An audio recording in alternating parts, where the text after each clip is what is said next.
I come to this studio, and I thought to myself, we're going to screw this up somehow. Of course we are. Yeah, because I'm going to either break something or Brian's going to break something and blame it on me. But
I can't believe that we're actually in this room doing this. But anyway, I'm afraid to touch anything, so I don't know what to do with my hands right now. You're like Ricky Bobby.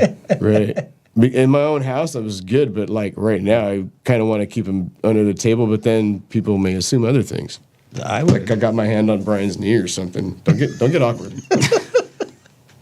Don't be shy. Don't be shy at all. Shy. But it's like life, right? You know, we break shit, whether it's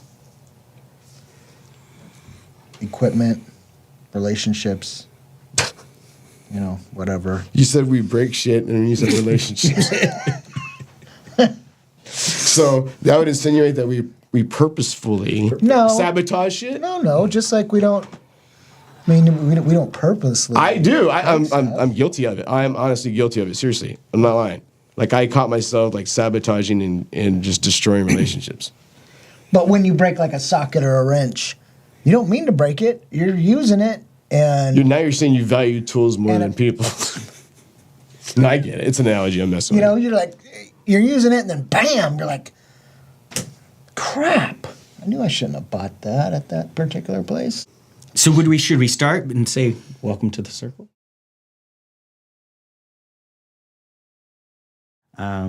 Prior to the circle, John, why don't you tell us how did we start? How did we get here?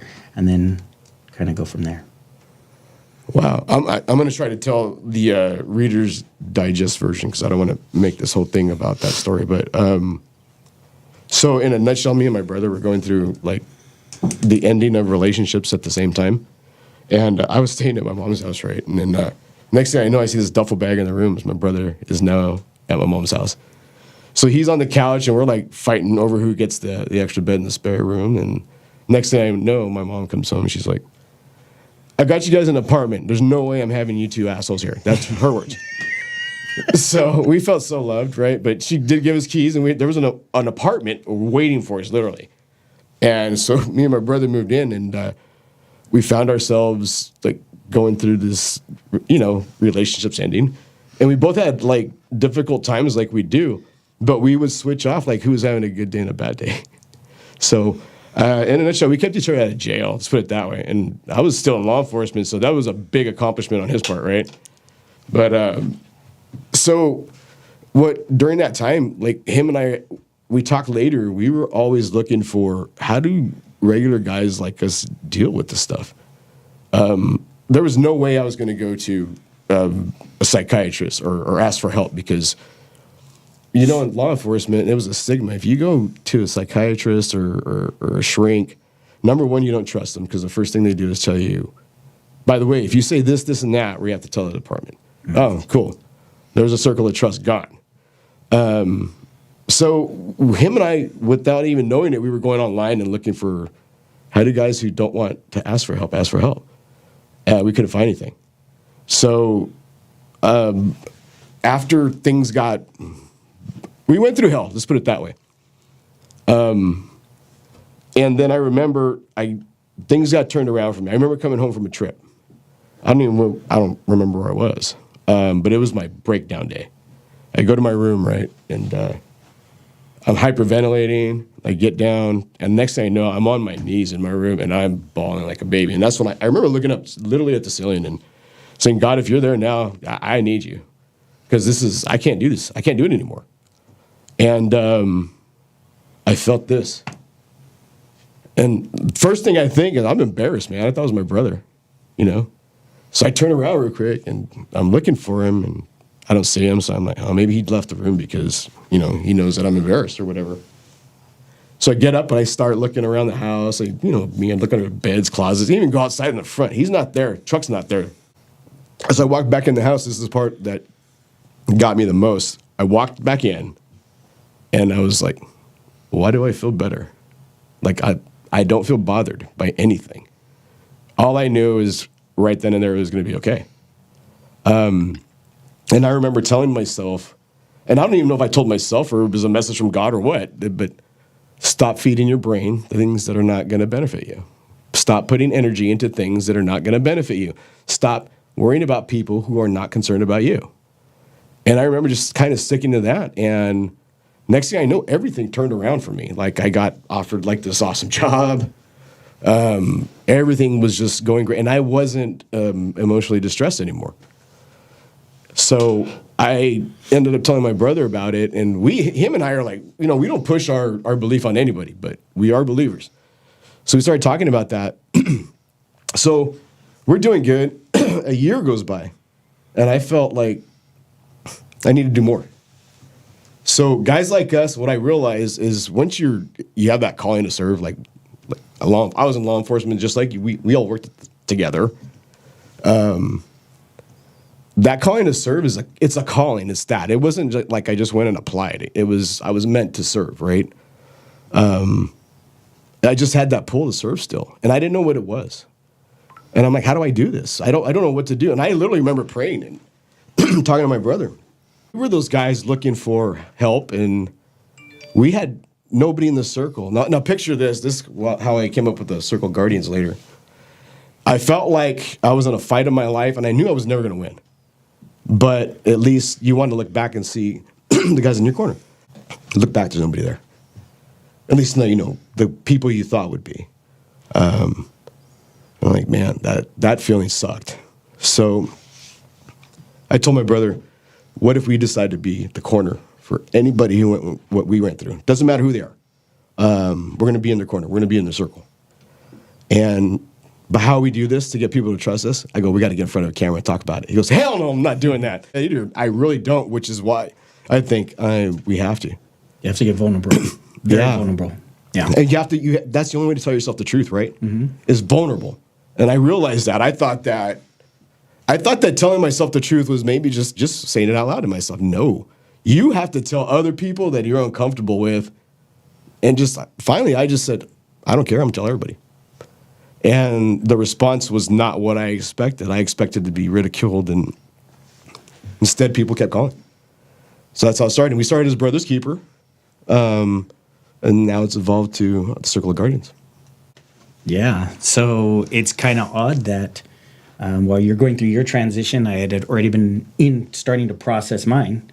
For those of you who may have seen previous podcast with Brother's Keeper, In 2009, I was shot in the line of duty. And it started a huge life-changing event, more than I've ever expected. In every way, shape, or form, down to the minute details of my life, of how my day set up, everything. And so there I was. At first, you have the publicity coming. You have the sheriffs there. Everybody's there saying you're a hero. They're like, hey, and honestly, dance, monkey dance. And as long as you're dancing, you're okay. Inside, you're falling apart. And then when I finally said, hey, I can't keep doing this. This is starting to affect me. Everything disappears. And it gets quiet. And that's the thing I refer to as the quiet.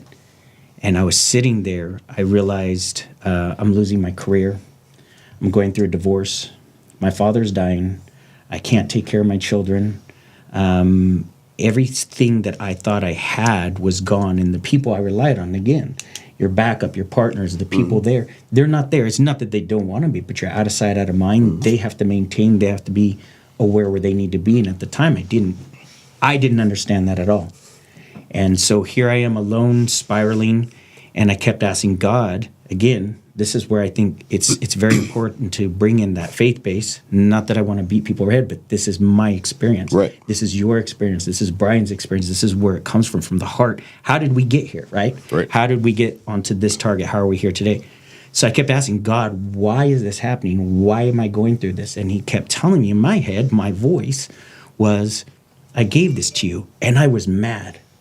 I was angry at God. I said, what do you mean you gave this to me? And I remember cussing and yelling as if I'm praying, but cussing and yelling, basically saying, F you, God. And I mean, I'm using the Lord's name in vain and all that other stuff because I'm so pissed and so lost.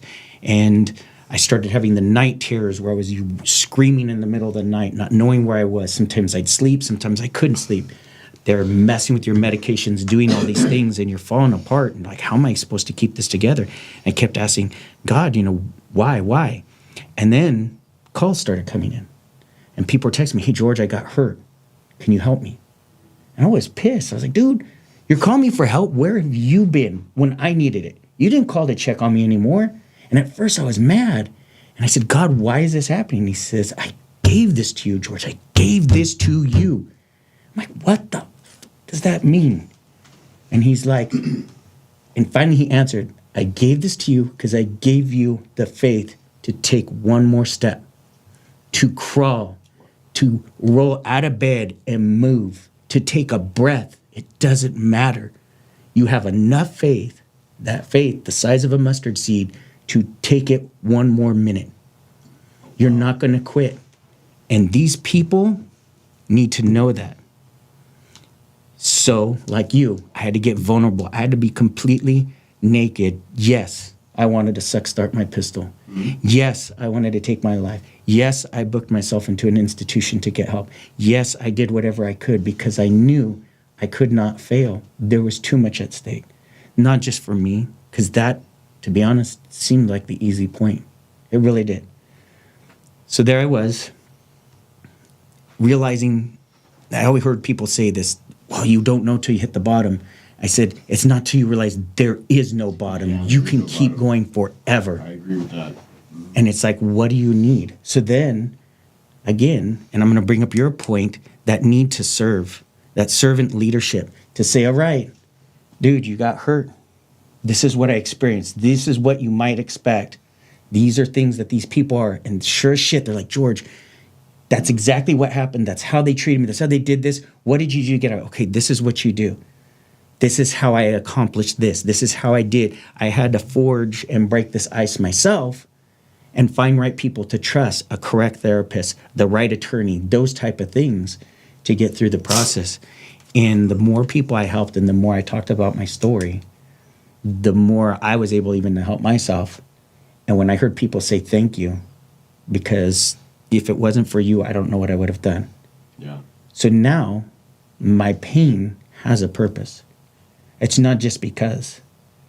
And I couldn't have done it if God didn't give me that fortitude to help me take that one more, like literally there were days all I could do is breathe, And so that's where I came up with my concept too of Life After the Badge.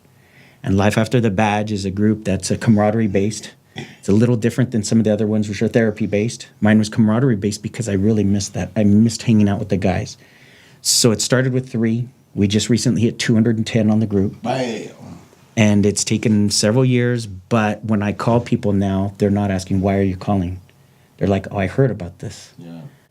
And then I remember, I remember seeing, I knew we were friends on Facebook, and I remember just seeing this guy. He's walking and he's telling us this story, and I'm like, I didn't know any of this stuff had occurred, none of it. So I immediately didn't even reach out as a collaborator. I reached out as friend, dude, and I said, bro, I'm sorry, I had no idea, man. What happened? And we start talking, and it turns out we're both going down this same path and did not even know it. I mean, we were speaking the same language, and I was like, bro, we need to get together and talk about some of this stuff, and we did. And he actually came on Brothers Keeper twice. Remember the first one? We lost the whole show. The whole thing was gone. Wow. But he came back again and repeated the story, and that was the first time we really got an audience. And I remember there was a woman listening. She was liberal, big time.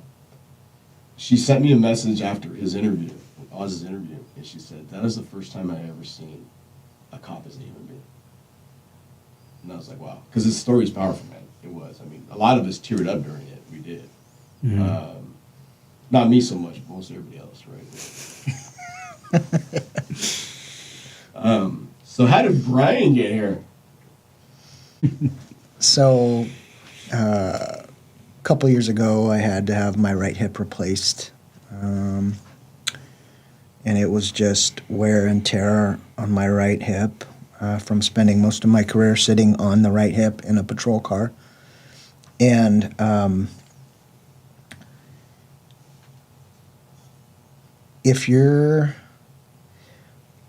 hip replacement is a career ender if you are like a worker bee, if you're someone who is just the ground level law enforcement, if you're not a sergeant and above where you can spend half your shift sitting at a desk or, walking around and that sort of thing, the department will basically say that you're not usable.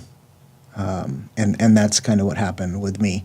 I had my right hip replaced, and they said, you can no longer meet the standards to work as a deputy sheriff.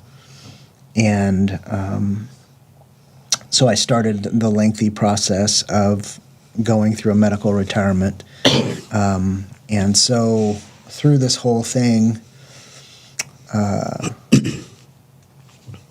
I realized that, obviously my career was over, and I had become this person from,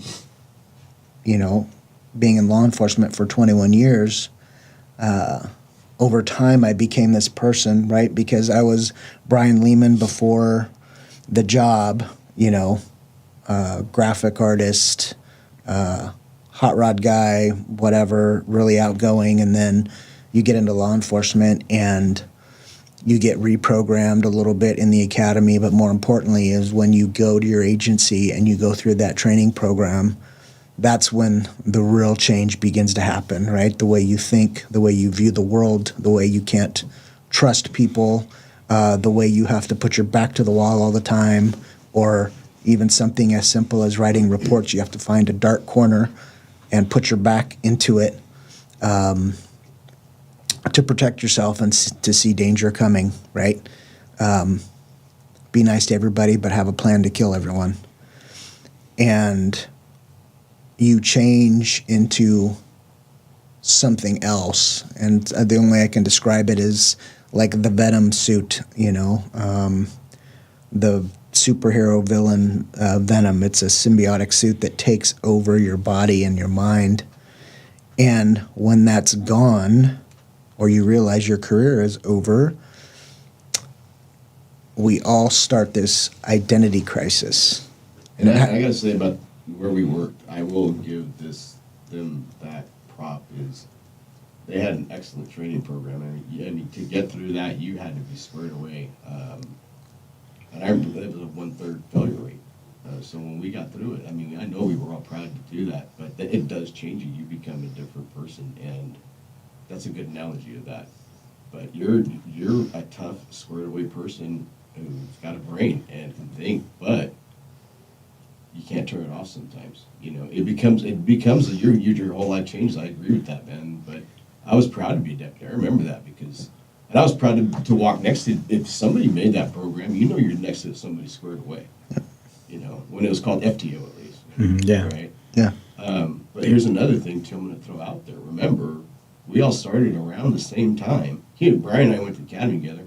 My first job as a deputy, I walk in and I see this beautiful man right here who I'm going to kick in the ass because he's too good looking. And I'm short on top of that. You know? But I'm looking at two just awesome guys right here, but I counted last, and I tried to stop.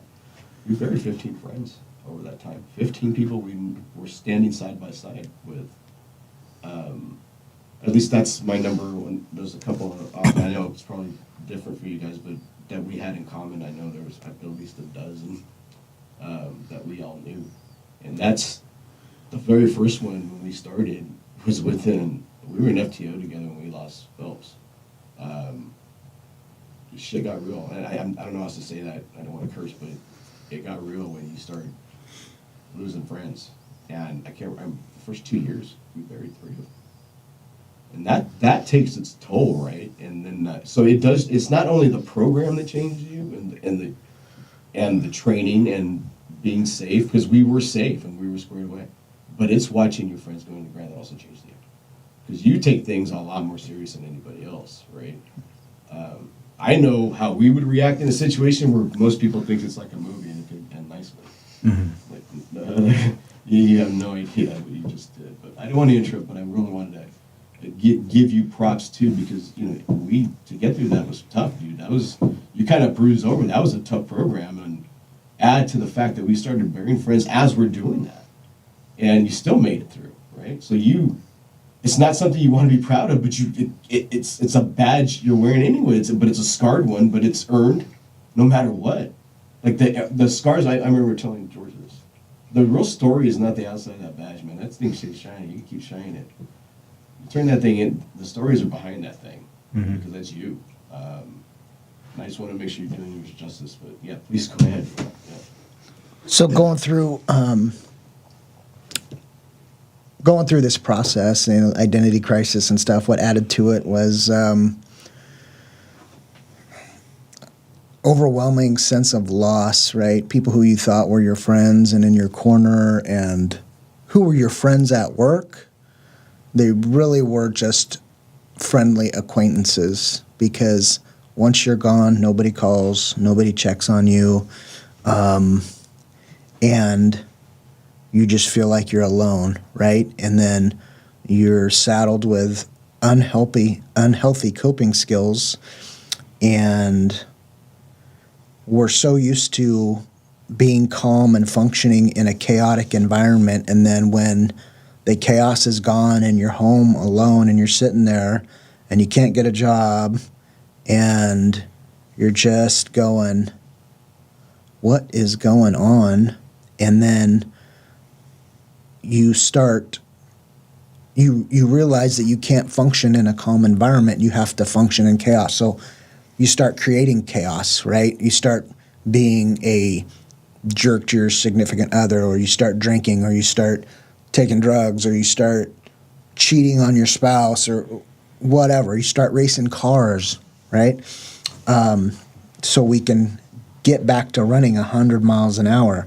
So through this, I had an identity crisis, and but at the same time, like John said, I wanted to serve, right? So the issues that I started seeing, the abandonment, the identity crisis, I wanted to talk about.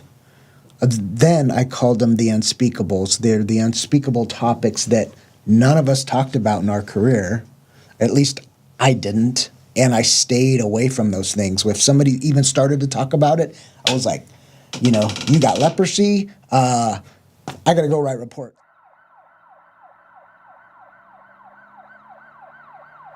after a period of time, I connected with Oz, which was very helpful, getting me through a tough time. And then ultimately, John Gamez here gave me a call, and we reconnected. And, having our friendship rekindled, after so many years has been very beneficial. And so not only that, but it brought me into the Circle of Guardians, which was Brother's Keeper before. And so it's been very therapeutic, and it's nice to be a part of a tribe, because I was tribeless, and I think the three of us were tribeless for a period of time, and that was the real struggle, as we weren't around like-minded people to help each other out and to lean on each other, or just to check on each other. Hey, how you doing today? And I think a lot of times, because I was asked why the concept I came with the camaraderie and why I started reaching out, because I started finding out it didn't matter if you went out on an injury, you went out on time, however you left the department, people just disappeared, right? Because they were focused on themselves and what they had to. And I said, look, when you were on scene and you called for backup, was it the department that came, or was it me? Right. It was us. It's you, yeah. I'm the one who busted my ass to get there. I'm the one that drove 125 if I had to get there. I'm the one blowing through the lights when I probably shouldn't, because you needed me. And I said, why do we expect now a mechanism? Because that's what the department is. And we have to realize it has to function that way. It has to be not personalized and not give a shit. It has to plug the numbers in, because the bodies still have to show up on shift. I get that. It's got to keep functioning. But at the time, I couldn't recognize that till I got healthier, till I exposed and talked to enough people. And I was like, okay, so why am I expecting them to come? I'm going to come. You still need me. It doesn't matter whether I'm injured or not. You still need me. I still need you. I'm going to come no matter what. Because when we got that call, it didn't matter what would happen. If you had got shot, I know Brian's going to come in there with his left arm and beat the shit out of some people, right? It didn't matter. I'm going to get there. I'm going to handle business as long as there's still fight left in me. Well, there's enough fight left in this guy and enough left fight in you guys that I'll fight for you, alongside you, with you, whatever it takes. I want you to know I'm going to be there. So I started making those calls, and they were very hard. And each person having to justify why I was calling them. And then when they turned me down, to turn around and say, no, I'm still here. No, I'm still here. So that's when I came up with that term. I said, hey, tap up. At least text me, tap up. When we went through a building, it was like, you didn't need to hear from me. All you need to do, you do that. That's it. And you know, okay, we're going and he's got my back. How can we trust people then? But then now here we are, because we lost our identity. I'm still the same dude. You're still the same. You're still the same guy. Yeah, we're all bruised and scarred up. But guess what? Again, it wasn't the department that did it. It was us. So let's stop waiting for them or somebody else to come save the day. Let's take back the control. Let's take back the power that we have and be there for each other. And that's why I started the Life After Badge, to get people out, start talking again, start saying this. The next level would be the therapy level. That's the Code 9 project, which found me, and then it spread it so that we're doing national stuff, where we're doing the therapy base. So when it's not just, hey, I need to tap up, but I need somebody to really fucking talk to. Yeah. And I need that help. I need to be able to say, Brian, I love you enough that you need to go in and get help. I love you enough to, John, to be able to do this. And there's been times I've needed to hear that. And I know that you guys have been there for me when I needed to hear, hey, George, yeah, let's do something serious. Let's one-on-one, let's whatever. Because no matter what, we got to have each other. Again, too often, everybody, same thing. I said, the COPS program, the companion officer program is rusted shut.